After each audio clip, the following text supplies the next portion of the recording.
Introducción: el silencio del nombre. Todos nacemos con uno.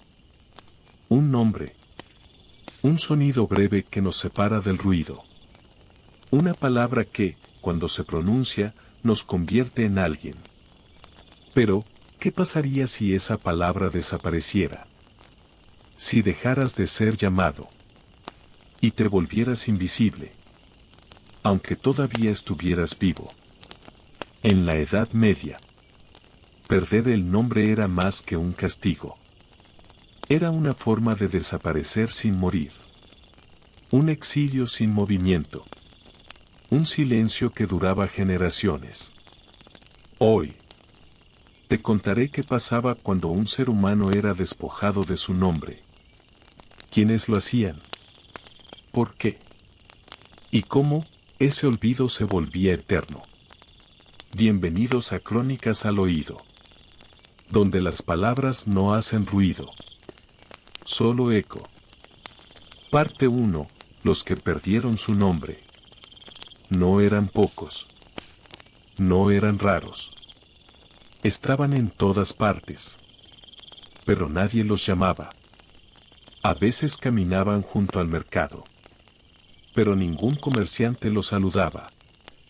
O aparecían en la entrada de una iglesia. Pero el cura no les preguntaba su apellido. Porque no lo tenían. Y no tener nombre, en la Edad Media, era no existir. La pérdida del nombre no siempre era legal. No siempre venía con sentencia. A veces bastaba con ser pobre, o mujer, o extranjero, o simplemente no tener a nadie que recordara cómo te llamabas. Había mujeres que perdían su nombre al ser expulsadas de casa. Ya no eran Catalina ni Isabel, sino esa que cayó en pecado. O simplemente, la puta. Había niños abandonados, dejados en puertas de convento o a la sombra de un molino, que crecían con nombres prestados. Nadie. Sin padre. El del bosque. Había prisioneros en mazmorras húmedas, cuya voz se apagaba con los años. Los guardias dejaban de usar su nombre, y los llamaban por números, por oficios, o simplemente, el del rincón. Y estaban los excomulgados, los malditos por la iglesia, a los que se les prohibía ser llamados por su nombre bautismal. Porque Dios, decían, ya no quería escucharlo. Era una muerte simbólica. Un entierro en vida. El cuerpo seguía respirando. Pero el alma ya no tenía eco. Y en un mundo donde la única forma de ser era ser nombrado. Perder el nombre. Era como ser empujado fuera de la historia. Parte 2. El nombre como frontera. En la Edad Media, el nombre no era solo un sonido. Era un muro. Un escudo. Una llave. Era lo que te separaba del otro. Del bárbaro. Del enemigo. Del animal. Tener un nombre significaba tener lugar en el mundo. Y perderlo era quedar al margen. Fuera del mapa. Fuera de los rezos. Fuera de los libros. El nombre decidía si podías entrar a la iglesia. Si podías firmar un contrato. Si tus hijos serían recordados. O si tu tumba tendría inscripción. Había nombres que daban poder. Fernán González. Leonor de Aquitania. Fray Bartolomé. Y nombres que eran condena. El hijo del verdugo. La bruja del monte. El bastardo sin apellido. Pero más allá del prestigio o la miseria, el verdadero abismo estaba en no tener ninguno. Porque sin nombre, no se podía testificar, ni confesar, ni heredar. Los jueces preguntaban, ¿Cómo se llama el acusado? Y si nadie respondía, el juicio terminaba. O ni empezaba. Era como si la justicia no supiera castigar a quien no podía ser nombrado. Como si el mal no existiera sin una etiqueta. Y así, muchos escapaban de la culpa, simplemente desapareciendo del lenguaje. Y muchos inocentes eran castigados por no poder nombrarse a sí mismos. Porque en un mundo donde el alma tenía registro y el cuerpo llevaba marca, el nombre era la única frontera entre ser humano y ser sombra. Parte 3. Los nombres que se borraban a propósito. No todos perdían su nombre por olvido. Algunos lo perdían por castigo. Borrar un nombre era una forma de justicia. Justicia lenta, cruel, silenciosa. No era una ejecución pública. Era algo peor. Una desaparición sin sangre. Cuando alguien desobedecía a la iglesia, o traicionaba a su Señor, o simplemente pensaba diferente, el castigo no era siempre el acero. Era el silencio. Los escribas del monasterio recibían la orden. Tachad su nombre de los archivos. Y el pergamino, donde antes decía Pedro de León, pasaba a tener una mancha oscura. Una línea de tinta que cruzaba el alma. En los vitrales se quitaban rostros. En los registros parroquiales se omitían nacimientos. Y en los cánticos, las canciones que celebraban al héroe se volvían susurros vacíos. Así ocurrió con herejes, con desertores, con amantes prohibidos, con mujeres que hablaron demasiado, con hombres que creyeron poco. La historia no los mataba con lanzas, sino con la goma del copista. Y al borrarlos, también borraba sus pecados y su humanidad. El silencio era más eficaz que la hoguera, porque la hoguera convertía en mártir, pero el olvido convertía en nada. Y lo más perverso era que, a veces, ese borrado no dolía en el cuerpo, sino en los labios de los que aún vivían. Los hijos tenían prohibido pronunciar a sus padres, las viudas a sus esposos, los amigos a sus amigos, porque decir su nombre era invocar su culpa, y la culpa era contagiosa. Parte 4. Las palabras prohibidas. En los pueblos pequeños, los muros no hablaban, pero las piedras recordaban. Y había nombres que, aun después de muertos, seguían siendo temidos. A veces, no hacía falta tacharlos de los libros. Bastaba con no mencionarlos nunca más. Había nombres que se convirtieron en maldiciones. Decirlos en voz alta traía mala suerte, o despertaba la sospecha de herejía.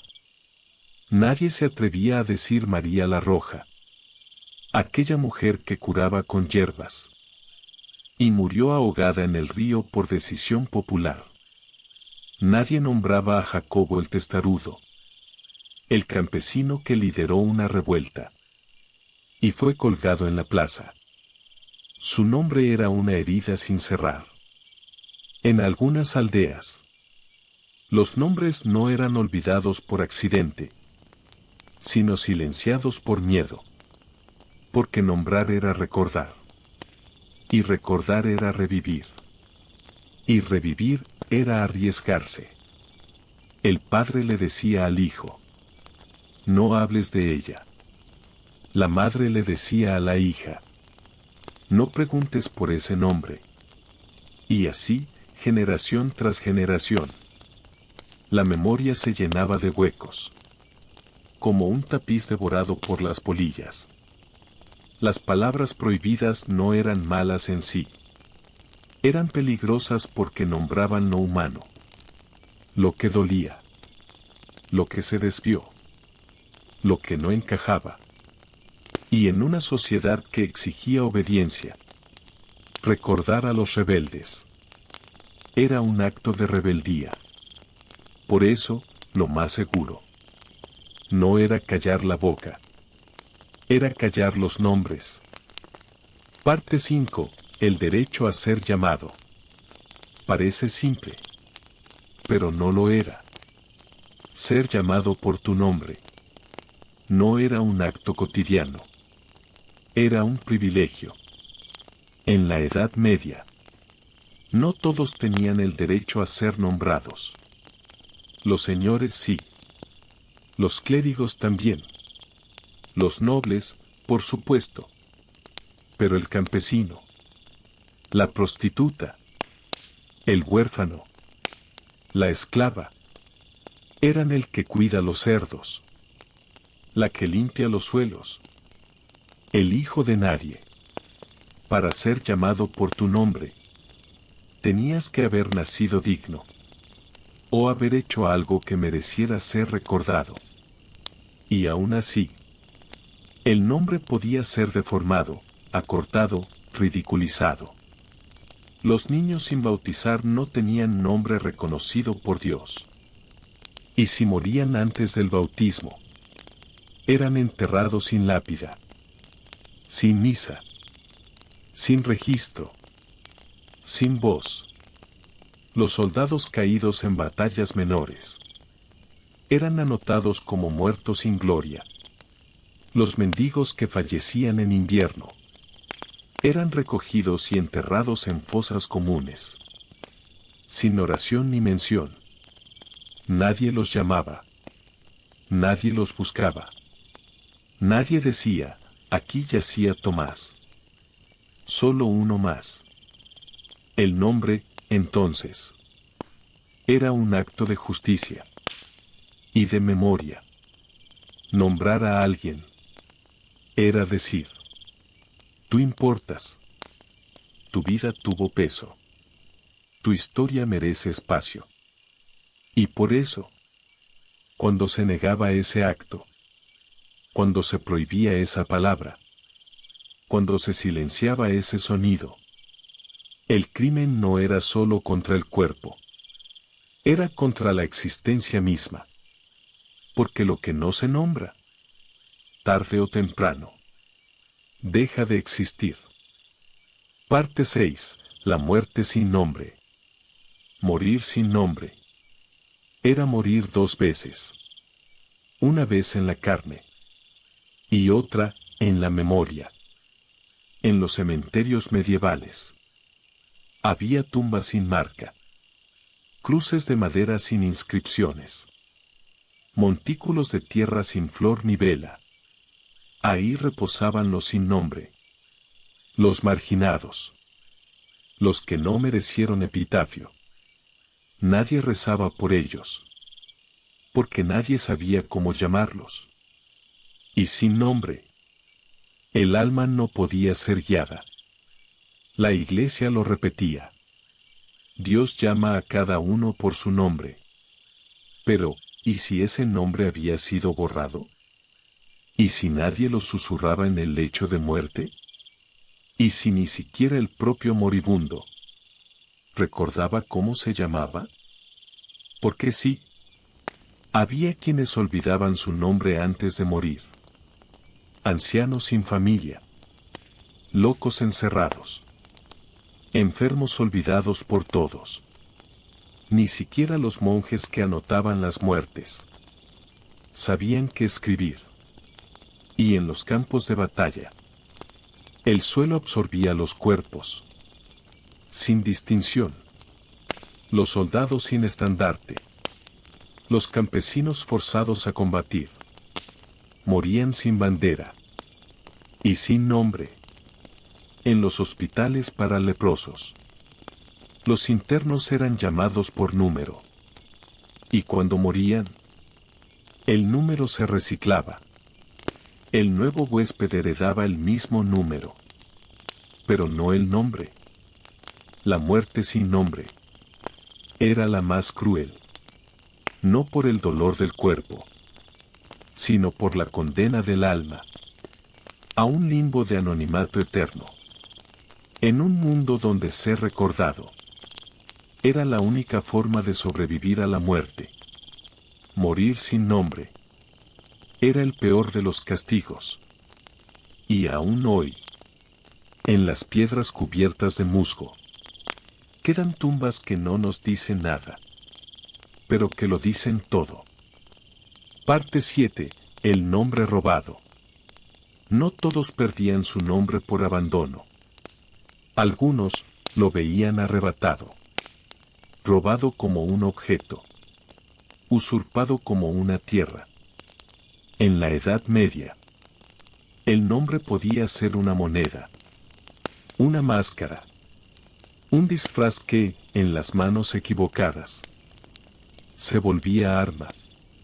Había impostores que adoptaban nombres ajenos para obtener tierras, poder, salvación.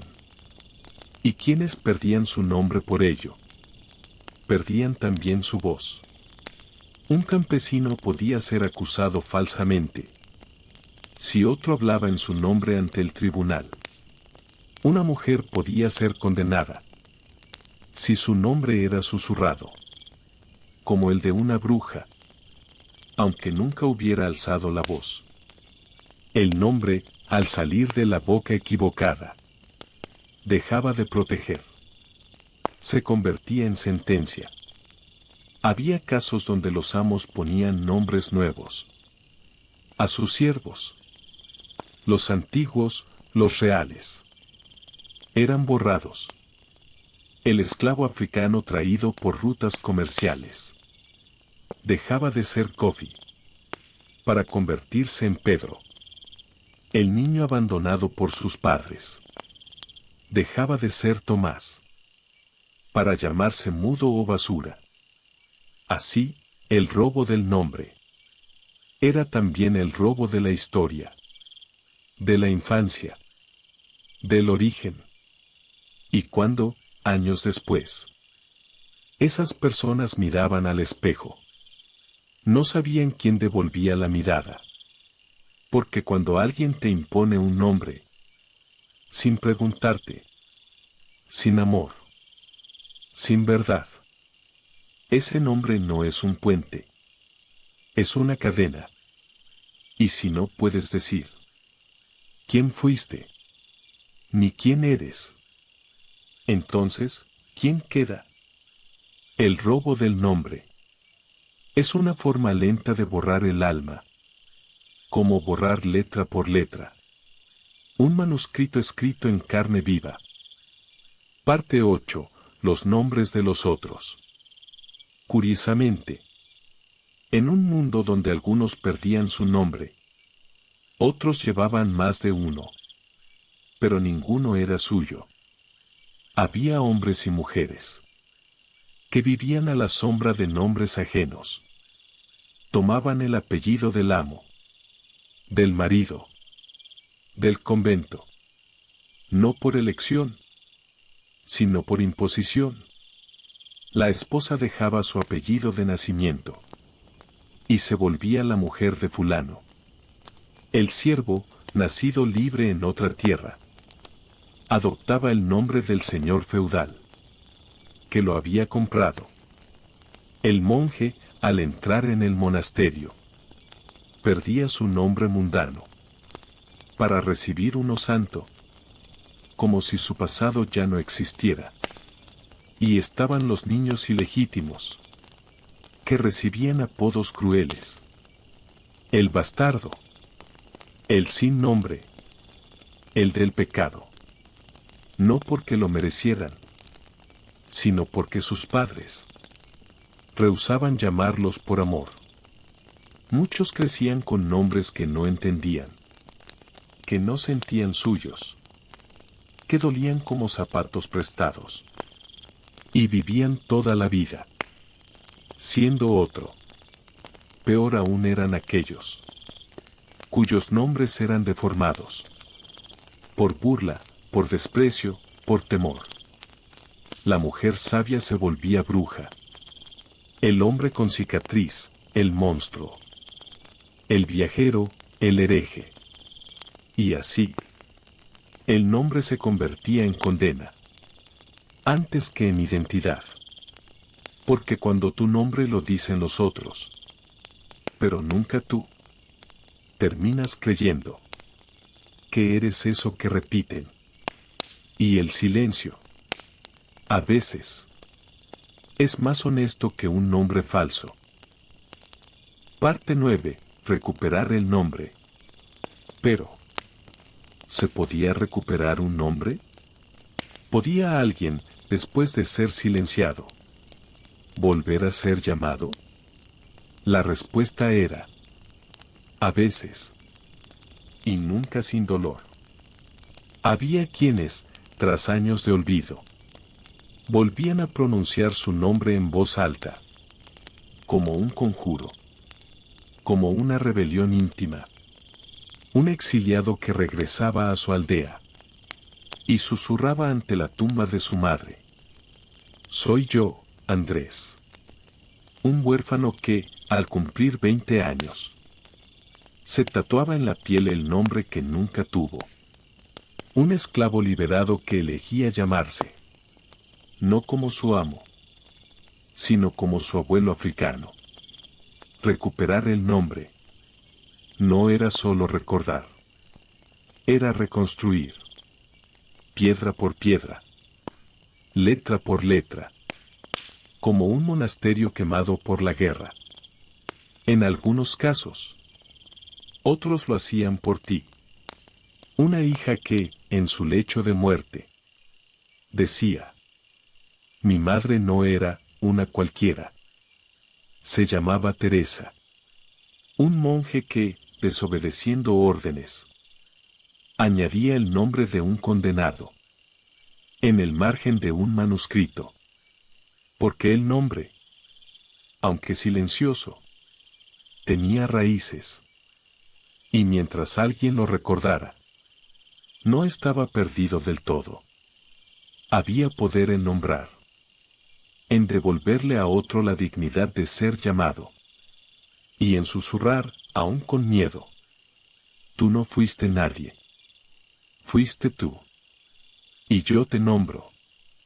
Y así, entre sombras y susurros, algunos nombres volvían a la vida.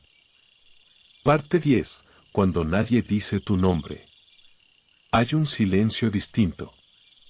Cuando nadie dice tu nombre, no es el silencio del bosque, ni el del monasterio.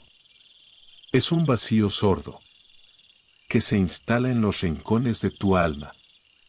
En la Edad Media, había muchos que vivían así, sin ser llamados, sin eco, sin testigo. La anciana en el borde del camino, que ya nadie saluda. El huérfano que responde a silbidos, no a palabras. El prisionero que solo escucha pasos, nunca su nombre. Y ese silencio no duele de inmediato. Es lento, insidioso. Te borra los bordes. Te apaga la voz interior. Te convierte en sombra de ti mismo. Porque el nombre, más allá del sonido, es ancla, es espejo, es abrigo. Cuando nadie dice tu nombre, empiezas a olvidarlo tú también. Y con él, olvidas por qué llorabas, por qué reías, por qué aún estabas vivo.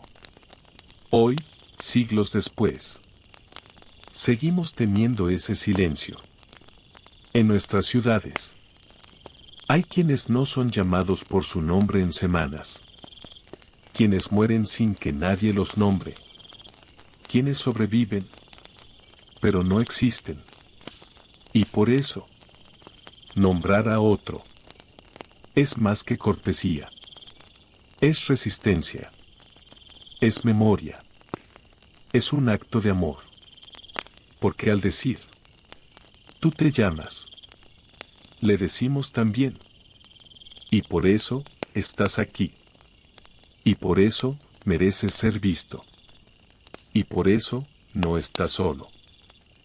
Epílogo, el silencio que duele más que la muerte. Ahora lo sabes. En la Edad Media, la mayor condena no era la espada, ni el hambre, ni siquiera el exilio. Era el olvido. Un olvido que comenzaba cuando tu nombre dejaba de ser dicho. Cuando los labios que te llamaban enmudecían por miedo, por vergüenza o por simple indiferencia.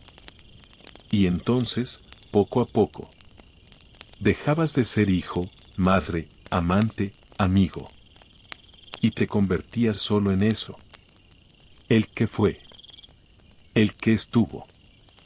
El que ya no.